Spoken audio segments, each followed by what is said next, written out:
Este vídeo está patrocinado por el marketplace de Eneba.com. ¿Tienes algún juego, consola o periférico acumulando polvo en un rincón? Pues sácale provecho poniéndolo a la venta en Eneba, donde tienes a miles de compradores potenciales para sacar algo de dinerito a lo que ya no usas. Te recomiendo instalar la app de Eneba, ya que desde allí podrás publicar con tan solo un par de clics y además tendrás a mano todas las ofertas que te ofrece esta plataforma favorita de muchos de nosotros.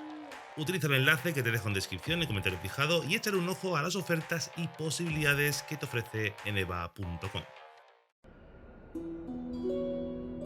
El destino de los elfos de la noche es una trama inconclusa que nos viene de Shadowlands y que podría tener su desenlace en la nueva expansión de WoW, Dragonflight.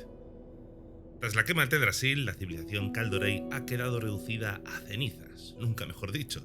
Tyrande se puso en modo Rambo adquiriendo los poderes de la carrera nocturna, clamando por venganza, iniciando una búsqueda para rebanar el cuello a la gran culpable de todo. Pero a medida que avanzaba la historia durante PCA y Shadowlands, no podíamos dejar de llevarnos las manos a la cabeza. Los elfos habían acabado como alimento de las fauces, porque bueno, el Lune creía que iba a ayudar a las tierras sombrías enviando a miles y miles de almas élficas a su hermanita del alma, pero lo que no sabía es que las envió a un infierno eterno. Y el mosqueo de Tyrande tuvo que enfriarlo a base de quieros y no puedos, quitando un par de escenas que parecía que iba a traernos de vuelta a los duros elfos de Warcraft 3, todo se quedó en una oda al perdón y a la regeneración. Tyrande dejó de lado su cólera vengativa y solo tuvo palabritas para Sylvanas, a la que castigó a grindear almas de elfos de la noche en las fauces para siempre. Pero con el parche 9.2.5 nos llegó un capítulo más en esta historia que nos arrojó algo más de luz sobre el posible futuro de los Kaldorei. La Reina de Invierno concede un regalo a Tyrande, utiliza la lágrima de Lune para reconvertirla en un recipiente para las miles de almas Kaldorei que fueron rescatadas de las fauces. Sacrificarían su eternidad en Underwild para convertirse en el combustible en el epicentro de un nuevo futuro para su especie. Y aunque no se dice directamente, la teoría que más peso está tomando sobre la utilidad de esta semilla es que podría ser plantada en algún lugar de Azeroth, germinando y convirtiéndose en un nuevo árbol mundo, un nuevo hogar para los Kaldorei. Junto a la cinemática tenemos una conversación entre Ysera y Tyrande, donde la dragona explica a la elfa que esta semilla contiene la esencia del sueño esmeralda y de Underwild, contiene la esencia del ciclo de la vida y la muerte. A Tyrande le preocupa cómo puede proteger la semilla hasta que pueda germinar, e Ysera menciona que conoce un lugar idóneo donde protegerla, un lugar del que parece hace mucho tiempo que no visita, y le encomienda llevar la semilla a su hija Merithra. Se presume que su hija conoce muy bien este lugar misterioso. Y las Islas Dragón tienen muchas papeletas para ser el lugar donde se encuentre esta zona. En Dragonflight tenemos una fuerte temática centrada en los dragones aspecto, y como no, el vuelo verde tiene una fuerte vinculación con todo lo relacionado con los elfos de la noche, y vuelven a tener un protagonismo que podría darnos las bases para la resolución de esta historia. Y es en las llanuras de Onnaran, lugar predominado por el vuelo verde, donde la historia de los elfos de la noche puede encontrar su desenlace.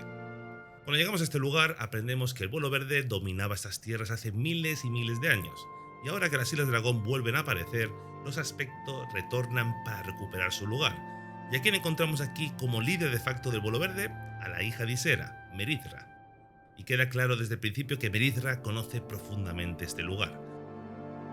En el mapa de las Islas Dragón, en esta misma región, vemos esta zona en el mapa.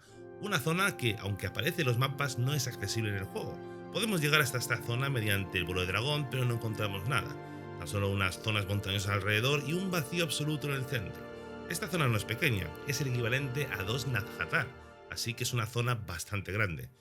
Tiene toda la pinta que es una región que será utilizada en futuros parches de contenido de Dragonflight. Ya hablamos en pasados vídeos cómo se menciona en los archivos del juego una zona subterránea para el 10.1. ¿Podría ser este lugar el acceso a esa zona subterránea?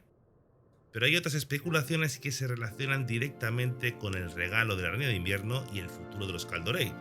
¿Puede ser esta la zona donde los elfos de la noche planten la semilla, donde crecerá el nuevo árbol mundo y se convierta en el nuevo hogar de los Kaldorei? Aunque es puramente especulativo, podría tener mucho sentido.